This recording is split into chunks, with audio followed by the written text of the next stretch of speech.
reason that we use the word declare is that often when people are trying to drive change in their companies, they use words like hope. They use words like try. And when you declare a bold vision, you're actually committing to something. You're committing to something. So in this case today, we're going to focus on being an ally and having a culture where everyone feels like they belong and can bring their authentic selves to work. So if you were to declare that in your organization, you might be saying to yourself, well, right now, that is so far from the truth. Like, it just doesn't feel like that at my company. But when you declare, you put out a commitment and you are willing to be uncomfortable, embracing the fear. And that's how we've watched leader after leader, manager after manager, and many of them were not managers, take a stand for having a culture where people feel appreciated, respected, and supported to live their full life. There's an expression, throw your hat over the wall so you have no choice but to follow it. There's an Irish writer by the name of Frank O'Connor, and he tells a story when he was a young boy. Whenever they would go out hiking, if they got to a wall that they didn't know how to scale, one of the boys would take their hat off their head and throw it over the wall, so they had no choice but to go follow it.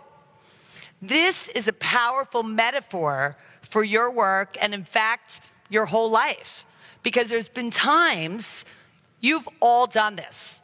You've said, you've made a commitment, whether that was getting into university, getting a job, getting a promotion, taking a stand at your company, even in your personal life, getting married, having a baby. There's been times when you've declared outcomes, like this is happening, before you knew how to achieve it.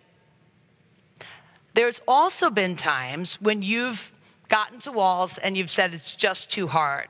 And your own cynicism and resignation and the current circumstances get in the way. And we just say, it's not possible, let's find another path. It is the way it is.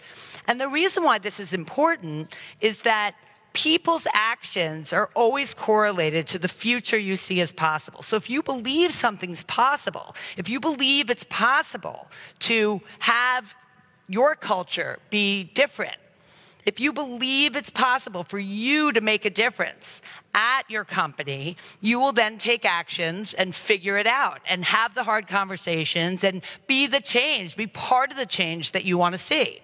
I want to hone in on unpredictable outcomes. Okay? What I mean by that is that most of the time, human beings, and particularly in corporate America, we are setting predictable goals.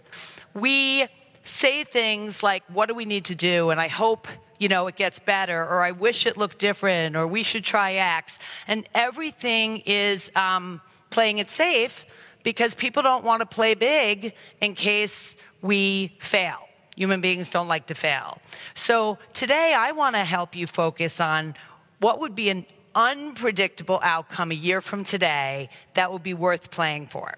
Okay, and this is how we're defining unpredictable. You don't know how to achieve it.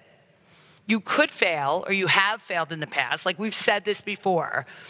It involves factors and people outside of your control, or it requires radical change. Okay, so this is where I want you to focus. We're not focusing on fantasy outcomes, which is up here. We're not focusing on predictable outcome. We're in the middle, which is unpredictable outcomes, but they're possible.